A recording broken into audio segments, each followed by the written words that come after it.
The broadcast is now starting. All attendees are in listen-only mode. Hello, and welcome to our Microsoft Dynamics CRM Online Marketing 101 Lunch and Learn webinar, where today we'll be focusing on lists. I'm Brian Dunn, Director of Marketing at Quanta CRM, and with me today is Eric Anderson, Director of Sales. I'd like to thank everyone for taking the time to attend. And I'll just take a minute to cover some of the call logistics before we start our presentation.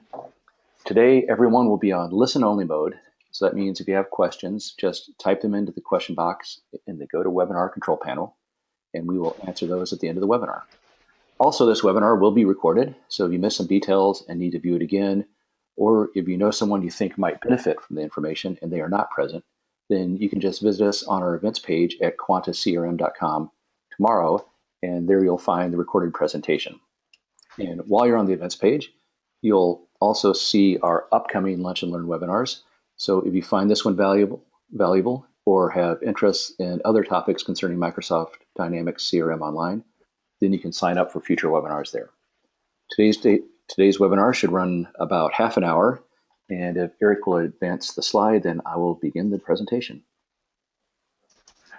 Okay, we call this webinar Marketing 101 because step one of any successful marketing campaign is to have a clear understanding of who your target audience is. And the reason that's so important is because determining your target audience will help you develop your key messages and identify the best channels with which to reach that audience, whether it's direct mail or emails or phone or whatever. Instead of contacting all your customers or all your prospects, when you narrow your target audience, whether it's by geography or past purchases or where someone is in the sales cycle, then a few things will happen. Number one is that you're going to increase the relevance of your message. And that's kind of the key to everything else.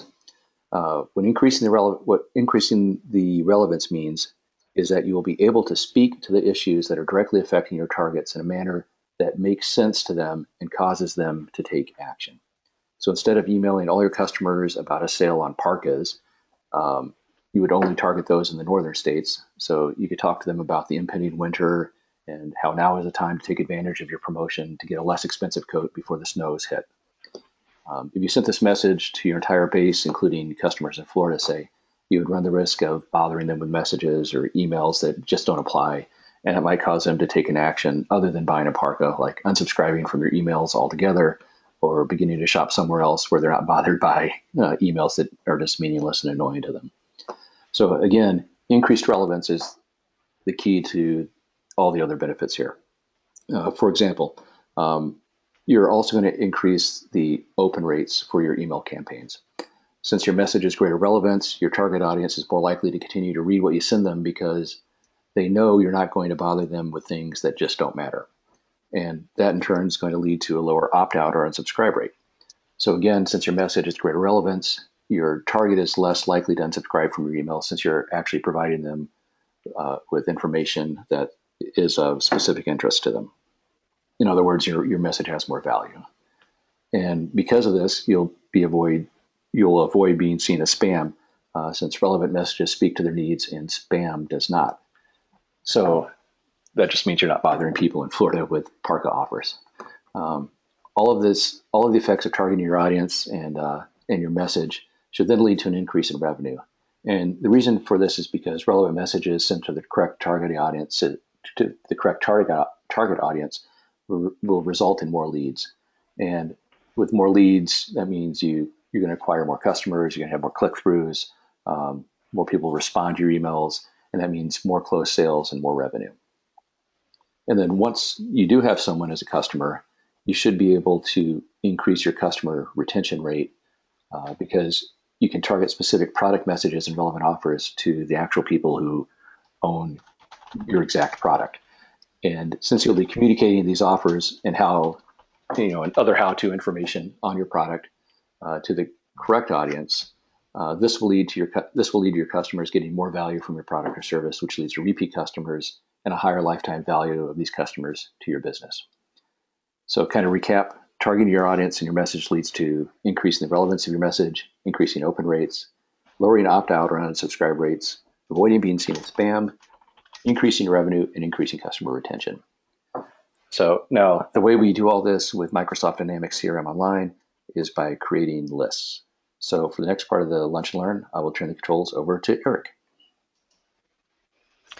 Thanks, Brian. I'm going to open up Dynamics CRM here. And that was a great lead. And we have kind of a saying about CRM. CRM is about finding, getting, and keeping customers. And so marketing can be used to do all three of these. It could be used to really target leads. It can be used once we have a lead or an opportunity. A marketing list can be used to help close that deal. And then, as Brian mentioned, customer retention, so keeping customers. Once we have a customer, we can say, oh, this customer has purchased this type of item in the past. We have a promotion on a similar item. Let's see if they might be interested. So this particular webinar is all about creating and maintaining marketing lists. I think the next webinar in the series will focus on actually the marketing campaign. So getting back to how do we target and find the right members and audience of a marketing list, a lot of it comes down to this advanced find tool, which is very prevalent throughout Dynamics CRM. And so what we're going to do is we're going to hop into marketing, and we're going to take a look at marketing lists here. And they have there's some examples, and this is a demo environment, an example of a few types of marketing lists. We have accessory buyers, computer buyers, current customers, current resellers, past customers. So, this just gives you an idea of what types of lists you might want to build. We're going to focus on two specific examples in this demonstration. One example is going to be contacts that live in a certain state or states, and the other example is going to be accounts that currently have open opportunities with specific products or a specific product type. So those are the two lists that we're going to focus on building today. So once I'm in marketing and marketing lists, to create a new list, I just click on New here. I'm going to expand this to full screen, and we'll click on New. And when creating a new marketing list, there's a few fields that we want to collect some data in. You can see there's only 3 required fields. The marketing list name, the list type, who we're targeting. We're going to come back to list type and who we're targeting. Those are important, and we're going to spend a minute talking about those. But let's start with the name. I'm just going to call this one Lunch and Learn, and this is going to be a static list. It's going to revolve around finding contacts in a state. So I'll just say contact state. And then it wants a purpose. This is just the reason for the list. So I can say I'm going to target Washington and Colorado contacts. Again, we're going to come back to targeted at in 1 second and spend a little time talking about that. The source is just where did this list come from? And again, this is just an open text field, so that could be an internal database, or it could be, we purchased this from so-and-so. We'll just say this is internal CRM. The currency is going to default to your currency, US dollar. Modified on is a locked field. It's just tracking. Cost is an optional field. If you actually purchased a marketing list and want to put in the associated cost, you can enter that here. Last used on, again, you can see that's another locked field that will be updated automatically.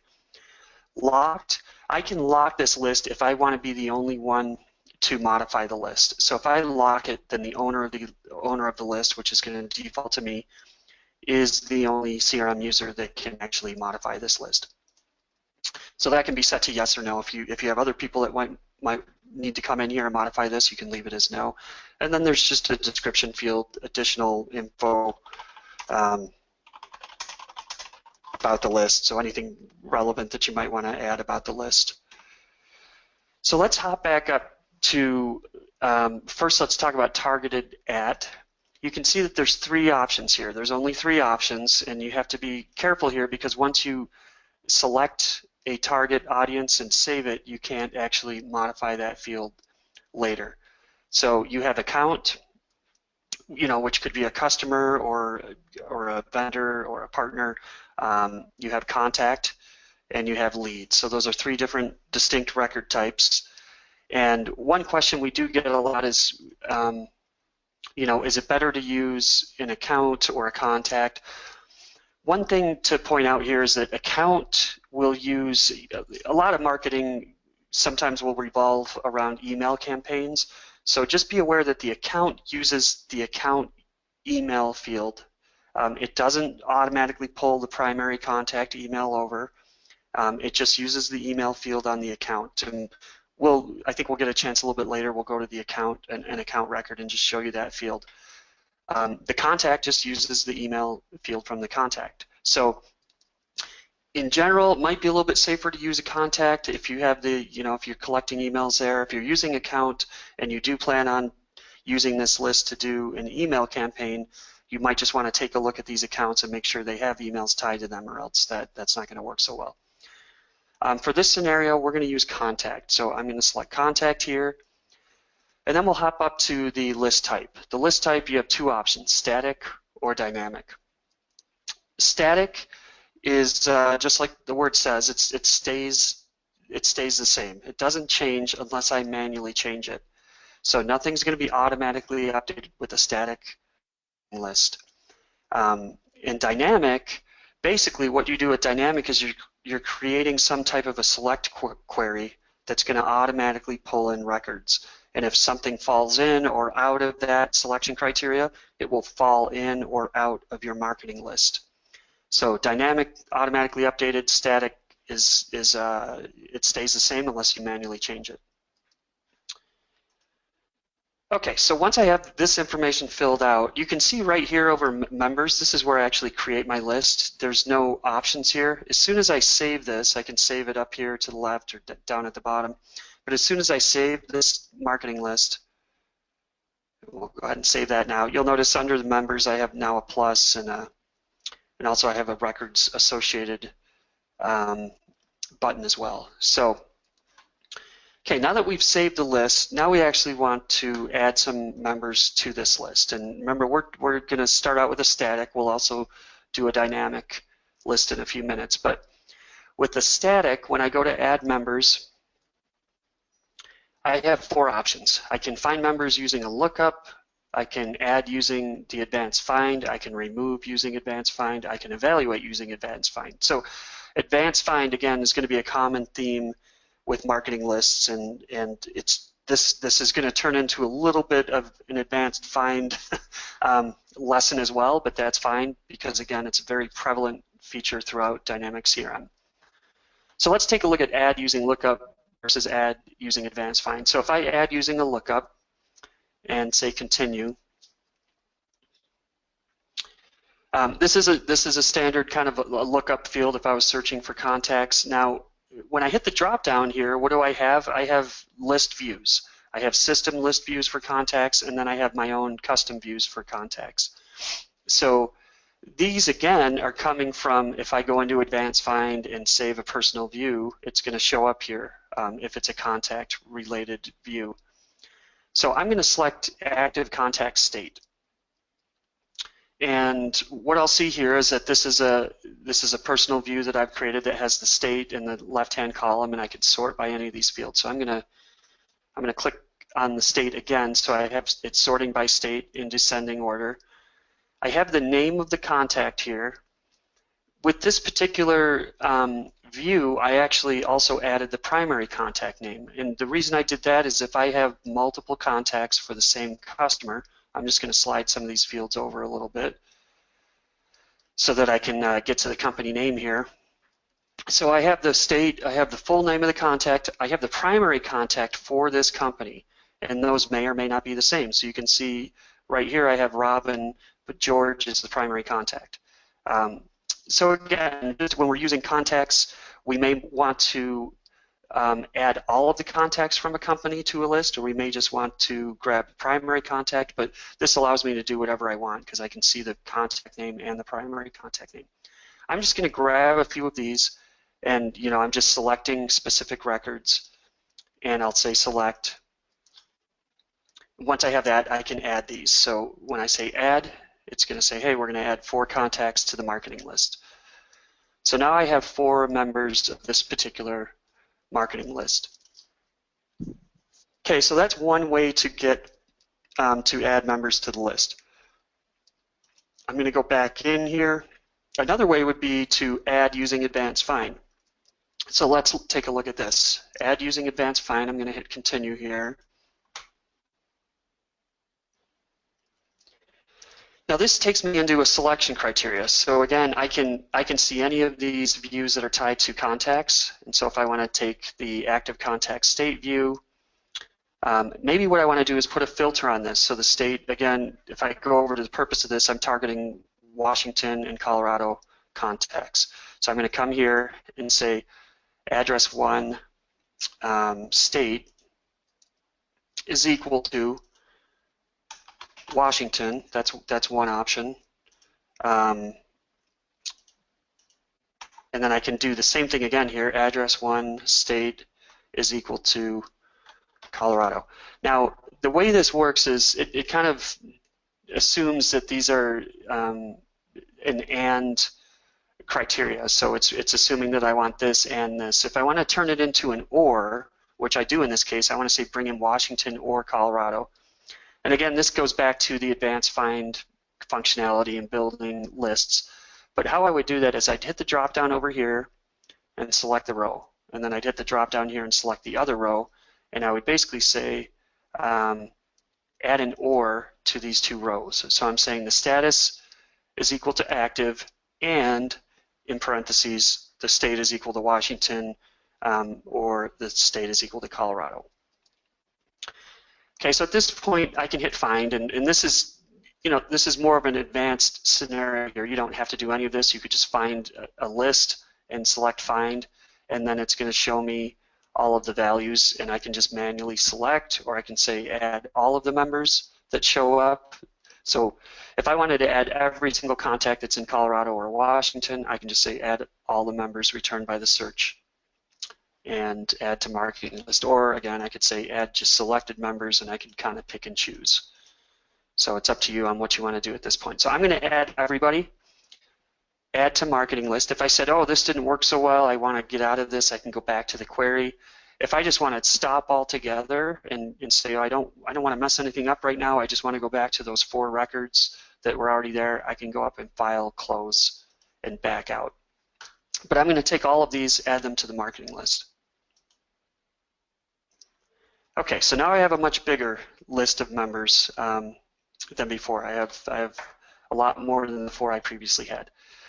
So let's look at the next option in here, which is remove using advanced find. I'm going to select that and hit continue. And at this point, if I just hit find, it's going to show me the records that I currently have in my marketing list. And so this would be an option for me to come in here and say, oh, you know what, I want to remove this one, or I want to remove this one, or this one. So I can select multiple members of this marketing list that I actually want to remove. Or I could use some type of filter criteria, go back to the query, and remove all the members returned from the search. So that's how the remove works. And I'm just going to remove a couple of these. And so I should still have, there's 13 there now, I'm going to remove 3, and I should have about 10 left when this is done.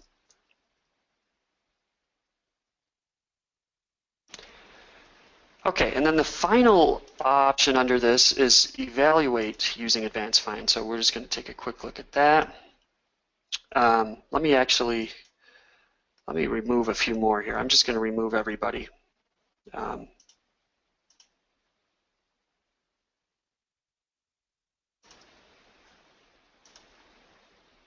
We'll just remove all the members from the marketing list and kind of start over. So now I'm going to do evaluate. And let's go ahead and hit find on this. And because I removed everybody, nobody's showing up here. But the evaluate would be used to, if I had a larger list and I wanted to decide which ones I want to keep or which ones I want to select and keep on the marketing list, I could use evaluate that way. So if I come back here and I add, and let's say we just add all active contacts, add to marketing list, and then I come in here and I say evaluate,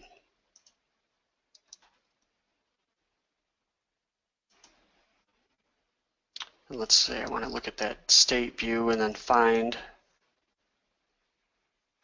The nice thing, when I change that to the state view, then I see the view inside of this list that I want. So now I can come in and, again, filter by state and say, you know what, I only want to keep some of these. I don't want to keep every single contact I have. Again, I only want the ones that are in Colorado and some of the ones in Washington. So that's what evaluate would allow me to do, is to kind of come in here, pick and choose, update the marketing list.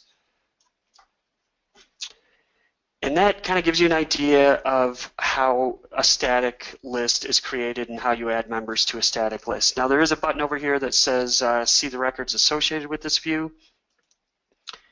So again, once you have the records added, you can come in here, you can change this to different views. So again, if I want to see the state view, this is showing me the state they're in, the name, the primary contact, the email. It has a little bit more information.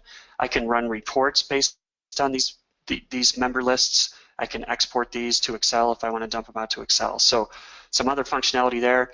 If I want to go back to that prior screen, I'm just going to click on this button here. Okay, so we've kind of gone through a static list. Let's close this and let's talk about a dynamic list. So I'm going to go back in here and create a new marketing list.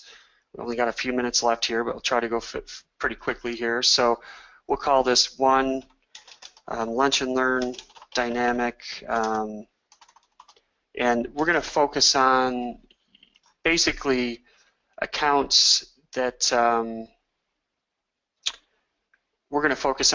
have purchased a specific type of product. So we'll just call this account. Account product. And this will be dynamic. I'm going to kind of skip over some of this because we're running out of time. We're going to say it's an account, and we'll save it. And so when I go to add members to a dynamic list, you're going to notice there's just one option, and it's basically a filter, right? Some type of a selection criteria. And I've already created an advanced view that gives me accounts with opportunities that have datum products on them. So I have a specific type of product line that are on current opportunities tied to accounts. So if I grab that saved view and I say find, it's going to give me just the accounts that have those products on opportunities. So I can just say, okay, that looks right. There's about 6 of those, and I'll say use the query. Now if I go into Alpine Ski House and I go down to recent opportunities, you're going to see there's an opportunity here that has, if I scroll down to the product line items, that has some datum products on it. So that's how it's kind of getting to that information. So if I go back to marketing lists and I pull up that account product, I can see I've got 1, 2, 3, 4, 5, 6 accounts on here. And what I'm going to do is I'm going to go create an opportunity for a new account. And we're going to go to AdventureWorks. And I'm going to come down here under recent opportunities. There's a place where I can create a new opportunity. We'll just call this a datum, and we'll save that.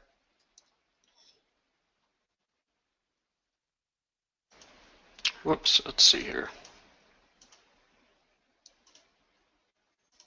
Let me go to my opportunities and see if I can pull that up real quick. So we'll get into get into the A datum opportunity, go down to product lines. We'll add something from that particular product line. I have to have a price list first. And it's an existing product, and I'll hit the lookup, and we'll just grab something from the A datum product line.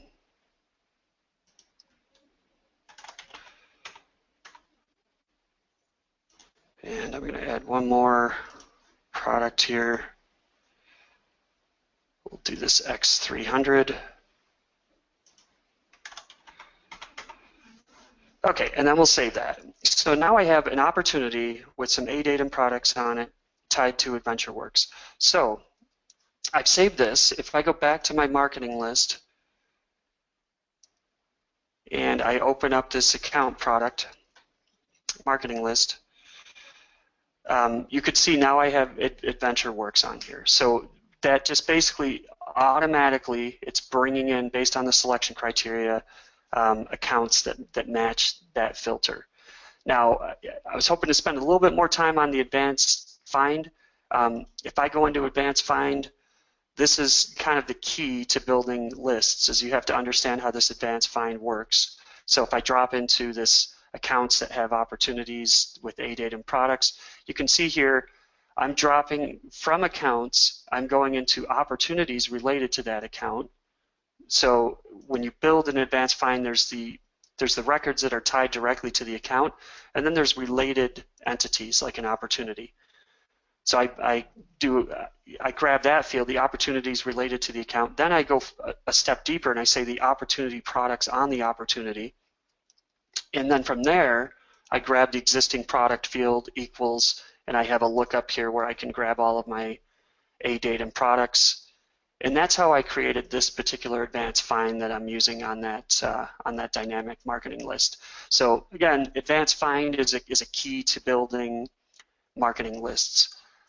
We've got just a couple minutes left. Brian, do we have any questions at this point? Yeah, we did have a couple questions come in. The first one was, if I just want to delete some members off of a static list, is there a simple way to do that? Yeah, so, okay, let me go back to the static lists here. So if we go static list contact state, there is this option to remove using advanced find. The simpler way probably is you go over to the records associated with this view, and from here I can just select people. Because this is static, I can come in and I could select particular contacts here and just say remove from marketing list. And it says, hey, do you want to remove these two members? Yes. Now, remember, that's a static list. If I go back to a dynamic list, that option is not there because everything with the dynamic list is based on that select criteria. So if I select one of these, there's no remove. There's manage members, and if I go to manage members, that takes me back to the filter criteria, the selection criteria. Any other questions, Brian? Yep, one more, and it says, when should I use a static list? So yeah, that's really a big question. That, you know, the two main things when you're creating a list are what's the record type or the target, you know, contact, account, lead. That's something you want to think about, and then definitely you want to think about static versus dynamic. So the static is if you really want complete control over the list and you don't want anything to change behind the scenes and update that list automatically. So just remember that a dynamic list, there's no way to do that. There's no way to manually control it because like I'm doing here, if I come in and say, oh, I just want to remove this guy, well, the system's going to say, well, he falls into the criteria. So do you want to change your criteria? Because you can't just pull people off of the list because it's dynamic. So static, it just gives you more control, but it also means it's more of a manual process. So any other questions, Brian? That looks like that was it. So if you can pull up the last slide. Yeah. Perfect. So yeah, just I'd like to thank everyone for attending today. I know your time is valuable, so I hope you found the information we presented valuable as well. If you have any questions that come up after we end the presentation, please feel free to reach out to Eric. His contact information is on the screen now. He would love to hear from you. Again, today's presentation was recorded and will be posted to quantacrm.com/events. That should happen tomorrow. So if you missed some details, or if you know someone that you think might benefit from the presentation, you can find the recorded webinar there. Again, thanks for attending, and everyone have a great day. Thank you.